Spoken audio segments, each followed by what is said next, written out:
જિલ્લામાં cyber crime તેમજ cyber ફ્રોડના બનતા ગુનાઓને અટકાવવા માટે પોલીસ દ્વારા જનજાગૃતિ અભિયાન ચલાવવામાં આવી રહ્યું છે।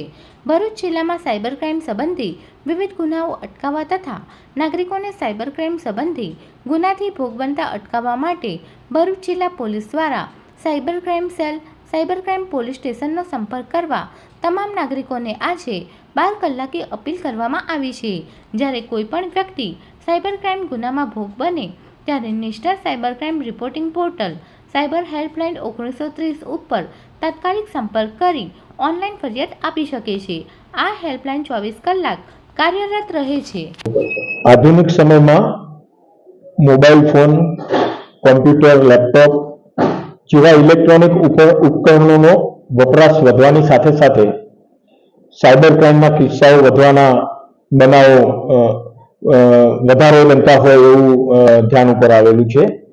તો ભરૂચ જિલ્લામાં સાયબર ક્રાઇમના બનાવો ઓછા બને અગર જે સાયબર ક્રાઇમના ભોગ બનેલા છે એ લોકોની પોતાની ફ્રોડમાં ગયેલી રકમ ત્વરિત રીતે તેઓને પાછી મળે એના અનુસંધાનમાં વડોદરા વિભાગના પોલીસ મહાનિરીક્ષક શ્રી સંદીપસિંહ સાહેબ અને ભરૂચ જિલ્લા પોલીસ વડા શ્રી મયુર ચાવડા સાહેબના સીધા માર્ગદર્શન હેઠળ ભરૂચ જિલ્લાના સ્થાનિક પોલીસ સ્ટેશન કક્ષાએથી અને ભરૂચ જિલ્લાના સાયબર ક્રાઇમ પોલીસ સ્ટેશનના પોલીસ અધિકારીઓ અને પોલીસ કર્મચારીઓની ટીમ દ્વારા પબ્લિક અવેરનેસના વધુમાં વધુ પ્રોગ્રામો ભરૂચ જિલ્લામાં કરવામાં આવી રહ્યા છે।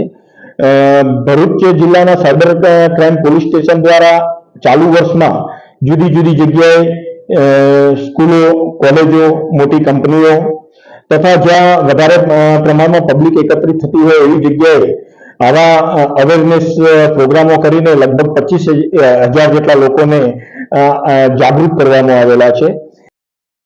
Subscribe now and press the bell icon. Never miss an update.